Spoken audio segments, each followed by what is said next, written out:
এই মুহূর্তে যে খবরের দিকে নজর রাখবো, আটক তৃণমূল বিধায়ক দিলীপ মণ্ডল। পুরী থেকে আটক তৃণমূল বিধায়ক, আটক দক্ষিণ 24 পরগনার বিষ্ণুপুরের বিধায়ক। এই দিলীপ মণ্ডলেরই বিশাল প্রাসাদের হদিশ মেলে। পুরী থেকে আটক করা হয়েছে তৃণমূল বিধায়ক দিলীপ মণ্ডলকে। আমাদের সঙ্গে অমিত রয়েছেন প্রতিনিধি। অমিত, কি অভিযোগ রয়েছে এর বিরুদ্ধে? দেখো, দিলীপ মণ্ডলের বিরুদ্ধে বিষ্ণুপুর থানাতে বিজেপির তরফে অভিযোগ করা হয়েছিল যে নির্বাচনী পর একটি ভিডিও ভাইরাল হয়েছিল যেখানে তিনি হুমকি দিচ্ছিলেন বা তৃণমূল বিধায়ক হিসাবে তিনি বিজেপি কর্মীদের উদ্দেশ্যে হুমকিমূলক বার্তা তিনি দিয়েছেন এবং সেই ভিডিও কিন্তু ভাইরাল হয়েছিল। সেই ভিডিওর প্রেক্ষিতেই বিষ্ণুপুর থানাতে দিলীপ মণ্ডলের বিরুদ্ধে অভিযোগ দায়ের করা হয়। তারপর দিলীপ মণ্ডলের খোঁজে আমরা দেখেছিলাম তৎপর্যন্ত আগে তার বাড়িতে অভিযান চালানো হয় বিষ্ণুপুর থানার তরফে এবং সেই সময় থেকেই তিনি কিন্তু পলাতক ছিলেন। পুলিশ সূত্রে দাবি করা হচ্ছে উড়িষ্যার পুরীর একটি হোটেল থেকে তাকে ইতিমধ্যে আটক করা হয়েছে। রাজ্য পুলিশ সূত্রে খবর তাকে ইতিমধ্যে আটক করা হয়েছে এবং আমাদের রাজ্যে কলকাতায় আনার প্রক্রিয়া কিন্তু শুরু করা হয়েছে পুলিশের তরফে। পুলিশ সূত্রে দাবি করা হচ্ছে ঘটনার পর থেকে বিভিন্ন জায়গাতে দিলীপ মণ্ডল পালিয়ে বেরোচ্ছিলেন। গত সপ্তাহে তার ছেলে এবং দিলীপ মণ্ডলের সহযোগীদেরকে ফ্রেজারগঞ্জ থেকে গ্রেফতার করা হয়েছিল পুলিশের তরফে। অন্যদিকে দিলীপ মণ্ডল তারপরেও কিন্তু ফেরার ছিলেন। অবশেষে দিলীপ মণ্ডলকে ওড়িশার পুরীর একটি হোটেল থেকে তাকে আটক করা হয়েছে। আমাদের তাকে নিয়ে আসার প্রক্রিয়া কিন্তু ইতিমধ্যে শুরু করা হয়েছে পুলিশের তরফে। অমিত, কতদিন ধরে দিলীপ মণ্ডল পুরীতে গা ঢাকা দিয়েছিলেন?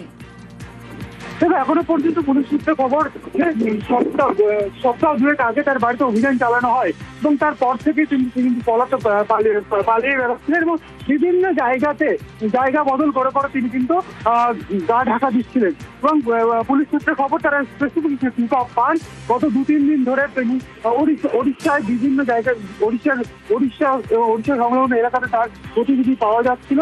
তারপরে পুলিশের তরফে অভিযান চালানো হয় এবং পুরীর একটি হোটেল থেকে তাকে ডিটেইন করা হয়েছে বা আটক করা হয়েছে, এমনটা কিন্তু পুলিশ সূত্রে জানা যাচ্ছে। সঙ্গে থাকো অমিত। আরো একবার জানাই, আটক তৃণমূল বিধায়ক দিলীপ মণ্ডল। পুরী থেকে আটক তৃণমূল বিধায়ক, দক্ষিণ 24 পরগনার বিষ্ণুপুরের বিধায়ক দিলীপ মণ্ডলকে আটক করা হয়েছে।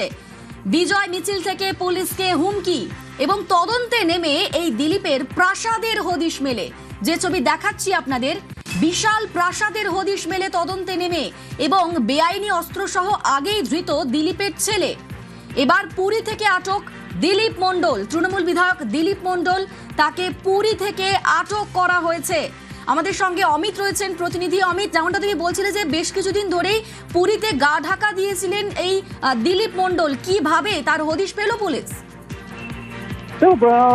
দিলীপ মণ্ডল তার বাড়ি থেকে পালানোর পরই পুলিশের তরফে তার উপর নজরদারি কাজ শুরু করা হয়েছিল এবং বিভিন্ন জায়গাতে তিনি ডেরা বদল করছিলেন, এমনটা কিন্তু পুলিশ সূত্রে জানা যাচ্ছে।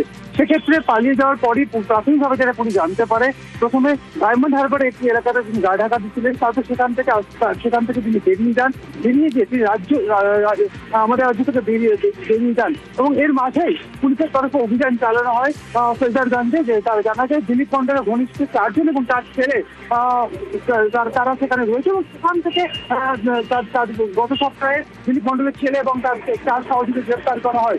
এরপরই আস্তে আস্তে দিলীপ কোটা নিচে রয়েছে বা দিলীপ কোটা গা ঢাকা দিচ্ছে সে ট্র্যাক কিন্তু ইতিমধ্যে পুলিশ শুরু করে এবং বিভিন্ন রাজ্যে তিনি যে পালিয়ে গেছেন সেই বিষয়টি আরো স্পষ্ট হয়। তিনি যেটা পুলিশ সূত্রে দাবি করা হচ্ছে সেখান থেকে তিনি তার একজন আত্মীয়ের সঙ্গে যোগাযোগ করার চেষ্টা করছিলেন।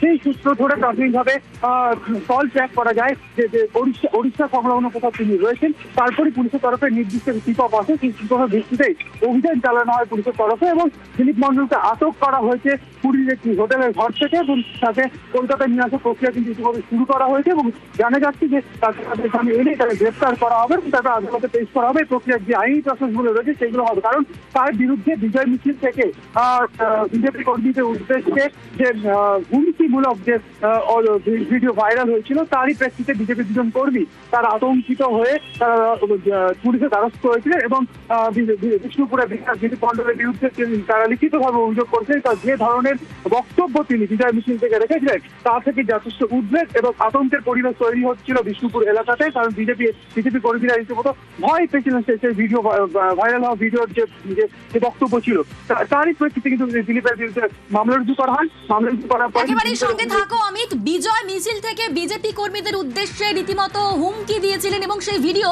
ভাইরাল হয়েছিল। দিলীপ মণ্ডলের সেই ভিডিও একবার দেখাবো। ক্রিমিনাল এখানে জায়গা নেই, শুধরে যাক, নাহলে ওই পেটে পাতুল দেখ সব নারী মুড়ি বার করে দেবে। এখানে উন্নয়ন চলছে, উন্নয়ন চলবে। এদের টাইম দিলাম 15 দিন, তারপরে আর 7 দিন, তারপর লাস্ট বর্ডার। কত বড় ক্ষমতা, কত বড় হিম্মত, কত বড় লড়াইয়ের লোক আছে দেখে নেবো। আমরা পুলিশকে ভয় পাই না, পুলিশের সঙ্গে অনেকবার লড়েছি। পার্টি অফিস যারা ভেঙেছে তাদের রেহাই নেই। আদায় করে যাতে নিতে না পারি তাহলে আমার নাম দিলীপ মণ্ডল নয়। বিজয় মিছিল থেকে পুলিশকে হুমকি, আটক দক্ষিণ 24 পরগনার বিষ্ণুপুরের বিধায়ক। আমাদের সঙ্গে অর্পণ রয়েছেন প্রতিনিধি। অর্পণ, সেদিনের প্রেক্ষাপটটা একবার জানতে চাইবো। দেখো, তৃণমূল কংগ্রেসের একাধিক পার্টি অফিস ভাঙচুর করা হয় এবং রাজ্যে পালাবদলের পর গত 4 তারিখে যে নির্বাচনের ফল ঘোষণা হয় সেখানে দেখা গিয়েছে যে একাধিক জায়গায় বিজয় উৎসব হয়েছে এবং বিষ্ণুপুরের তৃণমূল কংগ্রেস জিতলেও স্বাভাবিকভাবে বিজেপি কর্মী সমর্থকদের উল্লাস চোখে পড়ে এবং যেটা অভিযোগ করা হচ্ছে যে একাধিক পার্টি অফিসে হামলা চালানো হয় এবং তৃণমূল কংগ্রেসের কর্মী সমর্থকদের বাড়িতেও হামলা চালানো হয়। এরপরেই 9 তারিখে তিনি একটি বিজয় মিছিল বের করেন এবং সেই বিজয় মিছিল থেকে তিনি হুঙ্কার ছাড়েন যে যারা এই সব ঘটনা ঘটাচ্ছেন, যারা এই ধরনের আইনের বিরুদ্ধে গিয়ে যারা কাজ করছেন, তাদেরকে তিনি খোলা মঞ্চে থেকে তাদেরকে হুমকি দেন এবং বেশ কয়েকজন দাগি আসামি রয়েছে, তারা যদি বাড়িতে ফেরে তাদের বাড়ি ঘরদোর উপড়ে ফেলা হবে এমনটাও তিনি জানান। পাশাপাশি যারা এই ঘটনার সঙ্গে যুক্ত, অর্থাৎ তৃণমূল নেতৃত্বের বাড়িতে হামলা, তৃণমূল কংগ্রেসের পার্টি অফিসে হামলা, এই ঘটনার সঙ্গে যারা যুক্ত রয়েছে তাদের বাড়ি ঘরদোর বিক্রি করে তাদের কাছ থেকে ক্ষতিপূরণ নেওয়া হবে এমনই অভিযোগ, এমনই হুমকি দেন তিনি। এরপরেই বিজেপি কর্মী সমর্থক এবং তার সঙ্গে স্থানীয় নেতৃত্ববৃন্দ তারা অভিযোগ দায়ের করেন এবং সেই অভিযোগের পরেই দেখা যায় তার 2 দিন পরে দিলীপ মণ্ডলের যে বাড়ি কৈলানের সেই অফিসে প্রথমে যায় এবং তারপরে তার বাড়িতে গিয়েও তার খোঁজ মেলেনি, তিনি পলাতক ছিলেন। তারপরেই পুলিশ তদন্ত শুরু করে, কিন্তু দীর্ঘদিন তিনি গা ঢাকা দিয়েছিলেন। অবশেষে তিনি পুরী থেকে তাকে আটক করা হয়েছে এবং আজই তাদেরকে কলকাতায় আনা হয়েছে। তদন্ত করতে গিয়ে দিলীপের প্রাসাদের হদিশ মেলে। তুমি সেই প্রাসাদের ছবি দেখিয়েছিলে, বিশাল প্রাসাদ সম তার বাড়ি।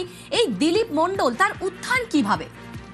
দেখো, 1988 সাল থেকে তিনি যেটা বলছেন, মাফ করবে, 1998 সাল থেকে তিনি তৃণমূল কংগ্রেসের সবে যখন জন্মলগ্ন তখন থেকে তিনি আসেন। প্রথমে তার উত্থান হচ্ছে উপপ্রধানের পর থেকেই তিনি 2002 সাল থেকে নির্বাচনে প্রতিদ্বন্দ্বিতা করছেন। টানা 5 বারের বিধায়ক এবং একবার 2006 সালে তিনি হেরে যান সিপিএম এর কাছে। তারপর থেকে কিন্তু 2011 পর থেকে টানা বিধায়ক, 2026-এও তিনি প্রায় 42,000 ভোটে জিতেছেন। কিন্তু এলাকার যেটা বিজেপির পক্ষ থেকে অভিযোগ করা হচ্ছে যে একাধিক জায়গায় তিনি হুমকি দিয়েছেন, বিভিন্নভাবে তিনি বিভিন্ন প্রকল্প থেকে টাকা নিয়েছেন এমনই অভিযোগ দায়ের করা হয়েছে এবং তার যে উত্থান, তৃণমূল কংগ্রেসের জন্মলগ্ন থেকে তিনি বিধায়ক এবং বিষ্ণুপুরের মতো জায়গায় তিনি দীর্ঘদিন ধরে বিধায়ক হিসেবে রয়েছেন এবং তার যে উত্থানের কারণ তিনি নিজে একবার সাংবাদিক বৈঠক করে তিনি জানিয়েছিলেন যে তাদের পারিবারিক ব্যবসা রয়েছে, তিনি প্রমোটিং এর সঙ্গে যুক্ত। প্রমোটিং সঙ্গে তিনি বিষ্ণুপুরের বিভিন্ন এলাকায় এবং ঠাকুরপুকুরের বিভিন্ন এলাকায় তিনি প্রমোটিং এর কাজ করেছেন এবং প্রথম থেকে যেটা দেখা গিয়েছে তার যে উত্থান সেটা কিন্তু লক্ষ্য করা গিয়েছে। তার প্রাসাদ সম বাড়ি রয়েছে, তার সঙ্গে তার অফিস রয়েছে কৈলানে এবং এই সবকিছু মিলিয়ে দেখা যেতে পারে যে যেমন তৃণমূল কংগ্রেস ফুলে ফেপে উঠেছে, তেমনই কিন্তু দিলীপ মণ্ডলের আর্থিক সম্পত্তি সেটাও কিন্তু ফুলে ফেপে উঠেছে। একেবারে আমরা এই খবরের দিকে নজর রাখবো। ছোট্ট বিরতির পর ফিরে আসছি আবার ওই খবর।